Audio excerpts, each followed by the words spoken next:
అందరికీ వందనాలండి. ఎలా ఉన్నారు? బాగున్నారా? ఈ దినాన్ని దేవుడు ఇచ్చిన మహా ఉచ్చిని బట్టి దేవుడు మనతో మాట్లాడుతూ ఉన్నాడు అనమాట అండి. ద్వితీయోపదేశ ఖండంలో దేవుడు చెప్తూ ఉంటాడు అనమాట అండి.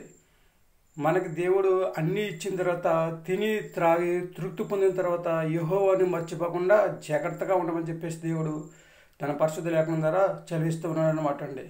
దేవుడు ఇచ్చిన మహా ఉచ్చిని బట్టి మనందరం కూడా చక్కగా పేదరికంలో ఉన్నప్పుడు ఒకలాగా ప్రార్థన చేస్తూ ఉంటాం, ధనవంతులుగా అయినప్పుడు ఒకలాగా ప్రార్థన చేస్తూ ఉంటాం అనమాట అండి.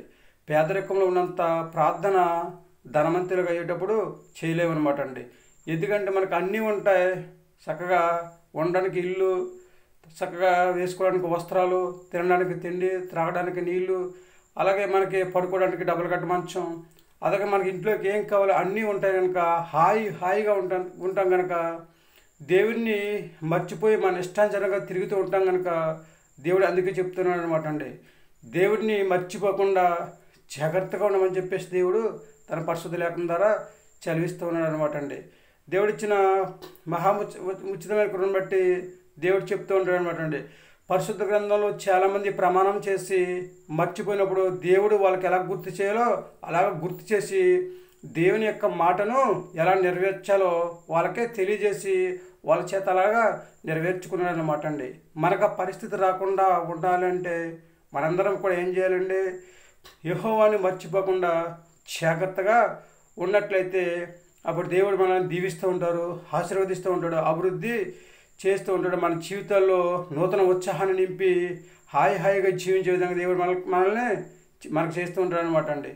కాబట్టి మనందరము కూడా చక్కగా ఉన్నప్పుడు ఒకలాగా లేనప్పుడు ఒకలాగా ప్రార్థన చేయకుండా చక్కగా ప్రతి క్షణం కూడా ఒకే విధంగా ప్రార్థన చేసే యోగ్యత కలిగి ఉండాలన్నమాట అండి. ఎందుకంటే దేవుడు చెప్తున్నాడు హోషేయ గ్రంథంలో, లేములో ఉన్నప్పుడు కంటే కలిమిలో ఉన్నప్పుడు అధిక పాపం చేస్తూ ఉన్నారు కనుక మిమ్మల్ని నీచ స్థితిలోనికి పడగొడతానని చెప్పేసి దేవుడు తన పరిశుద్ధ లేఖనం ద్వారా చదివిస్తున్నాడు అనమాట అండి. లేములో ఉన్నంత ఓర్పు కలిమిలో ఉన్నప్పుడు ఉన్నదనమాట అండి. మనకి చక్కగా ఏం కావాలంటే అన్నీ ఉంటాయి కనుక మనం ఎవరి మాట ఏనో మన ఇష్టానుసారంగా మనం జీవించాలని చెప్పేసి అనుకుంటూ ఉంటాం అనమాట అండి. అలా ఉండకుండా జాగ్రత్తగా దేవుని ప్రార్థన చేసుకుని ఎవరైతే దేవుని మర్చిపోకుండా జీవిస్తూ ఉంటారో వారందరినీ కూడా దేవుడు అంచులంచులుగా స్టెప్లుగా దీవించి ఆశీర్వదించి మంచి ఆరోగ్యం దయచేసి హాయిగా జీవించే యోగ్యతను సంపాదించుకునే స్థితి దేవుడు మనకి కలగజేస్తూ ఉంటాడు అనమాట అండి. మరేమంటారు? చిన్నలు, పెద్దలు, యవనస్తులు, వృద్ధులు, చదువుకునే పిల్లలు మీరందరూ కూడా దేవుణ్ణి మర్చిపోకుండా సొంత రక్షకుడిగా అంగీకరించి జాగ్రత్తగా ప్రార్థన చేసుకుని ఒక స్టెప్ ముందుకెళ్ళినట్లయితే దేవుడు మనకి ఎప్పుడు ఎక్కడ ఎలా సహాయం చేయాలో సహాయం చేసి మనందరినీ కూడా ఒక ఉన్నతమైన స్థితిలో ఉంచి చక్కగా ఆయన రాజ్య వారసులుగా జీవించే యోగ్యతను దేవుడు సంపాదించుకునే స్థితిని మనకి ఇస్తూ ఉంటాడు అనమాట అండి, దయచేస్తూ ఉంటాడు అనమాట అండి. కాబట్టి ప్రతి ఒక్కరు కూడా దేవుని మర్చిపోకుండా చక్కగా క్షణం దేవుని జ్ఞాపకం చేసుకుంటూ అందుకే చెప్తూ ఉన్నాడు కదండి ఎఫెసీయులకు రాసిన పత్రికలో, దినములు చెడ్డవు కనుక సమయాన్ని సద్వినియోగం చేసుకుని దివరాత్రులు యెహోవాని జ్ఞానించేవాడు ధన్యుడు అనమాట. సమయాన్ని పోనవకూడదు అనమాట అండి, సమయాన్ని వృధా చేయకూడదు అనమాట అండి. దేవుడికి ఒక సమయాన్ని కేటాయించుకుని ఆ సమయంలో ప్రతి క్షణం ప్రతిరోజు కూడా మనం ప్రార్థన చేసుకున్నట్లయితే దేవుడు మనం దీవిస్తూ ఉంటాడండి, ఆశీర్వదిస్తూ ఉంటాడు కనుక మరి ప్రతి ఒక్కరు కూడా దేవుని మర్చిపోకుండా జాగ్రత్త పడి ప్రార్థన చేసుకుని చక్కగా హాయిగా జీవించే యోగ్యతను కలిగి ఉందామా? ఏమంటారండి? మీ ఆలోచన మీదే. Sisters and brothers, mothers and fathers, సహోదరులారా, ప్రతి ఒక్కరు కూడా దేవుని మాట వినండి, ఆయన మాట ప్రకారం నడుచుకోండి, ఆయన మర్చిపోకుండా జాగ్రత్త పడి హాయిగా జీవించండి. ఏమంటారు?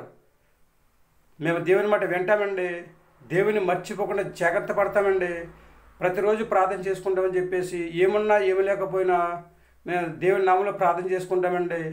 పేదరికంలో ఉన్నప్పుడు ఎలాగైతే ప్రార్థన చేస్తామో ధనవంతులుగా అయినప్పుడు కూడా మేము అలాగే ప్రార్థన చేసుకుంటామని చెప్పేసి ఎవరైతే అంటూ ఉంటారో వారందరూ కూడా తల ఉంచుతారా? చిన్న ప్రార్థన చేద్దాం. మహాపరిశుద్ధుడైన పరలోకపు తండ్రి, నీ ఘనమైన పదాలు లెక్కలేని స్తుతి స్తోత్రాలు ప్రభా. మమ్మల్ని అందరినీ దండిస్తాను ప్రభావ, ధనవంతులుగా చేయడానికి దండిస్తాను ప్రభావ. మీరు దరిద్రుడిగా మారిపోయినట్లు మేము చూస్తున్నాం తండ్రి, నీకు వందనాలు. మమ్మల్ని అందరినీ ప్రభావ పట్టుపరుపు మీద పరుండి పెట్టడానికి తండ్రి ఇస్తాను బాబా. మీరు పశుశాలలో తండ్రి ప్రభావ పరుండి పెట్టినట్టు మేము చూస్తూ ఉన్నాం ప్రభు. నీకు వందనాలు. మేమైతే తండ్రి ప్రభావ డబుల్ కట్ట మంచి ఎంచుకుంటే తండ్రి ఇస్తాం బాబా. మీరైతే తండ్రి పశువుల తొట్టిని ఎంచుకున్నారో నీకు వందనాలు తండ్రి ఇస్తాం బాబా. కాబట్టి తండ్రి ఇస్తున్నాం బాబా. మేమందరం తండ్రి నీ మాట విని నీ మాట ప్రకారం నడుచుకుని నిన్ను మర్చిపోకుండా తండ్రి ప్రభావ దినదినమో ప్రార్థన చేసుకుంటూ తండ్రి ఇస్తాం బాబా. ఒక స్టెప్ మా జీవితాన్ని కొనసాగించుకునే యోగ్యత దయచేయమని ప్రార్థిస్తున్నాం ప్రభు. నీకు వందనాలు. చిన్నలను పెద్దలను వృద్ధులను యవనస్తులను తండ్రి చదువుకునే పిల్లలను ప్రభు అందరిని కూడా దీవించి ఆశీర్వదించి ఎవరికి కావాల్సిన వారికి దయచేయమని ప్రార్థిస్తున్నాం ప్రభు. నీకు వందనాలు. గర్భిణీ స్త్రీలను బాలింతలను సంతానం బిడ్డలను అనారోగ్యంతో బాధపడుతున్న వారిని, ఉద్యోగం చేస్తున్న వారిని, వ్యాపారం చేస్తున్న వారిని తండ్రి ప్రభావ, అలాగే తండ్రి వివాహం కోసం ఎదురు చూస్తున్న వారిని తండ్రి, చేతులు చేసుకుంటున్న వారు తండ్రి, వాహనాలు నడుపుతుంటే వారు తండ్రి ఇస్తున్నారు. ఇలా 1 by 1 తండ్రి అందరిని కూడా దీవించి ఆశీర్వదించి ప్రయాణం చేసేవారిని కూడా దీవించి ఆ ప్రయాణం అంతటా మీరు తోడుగా ఉండమని ప్రార్థిస్తున్నాం ప్రభు. నీకు వందనాలు. వారికి కావాల్సిన సహాయం దయచేయండి.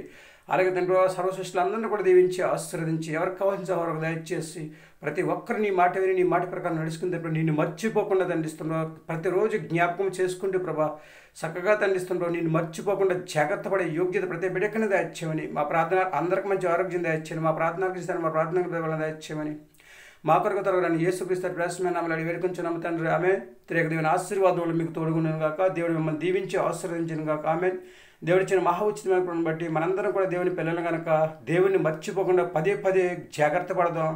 అప్పుడు దేవుడు మన జీవితంలో ఆశ్చర్యకార్యాలు చేసి మంచి ఆలోచన చేత నడిపించి మంచి మార్గంలో నడిపించి ఒక ఉన్నతమైన స్థితిలో ఉంచి భూమి మీద మంచి ఆరోగ్యం కలిగజేసి హాయిగా జీవించే యోగ్యత మనకి దయచేస్తూ ఉంటాడు అనమాట అండి.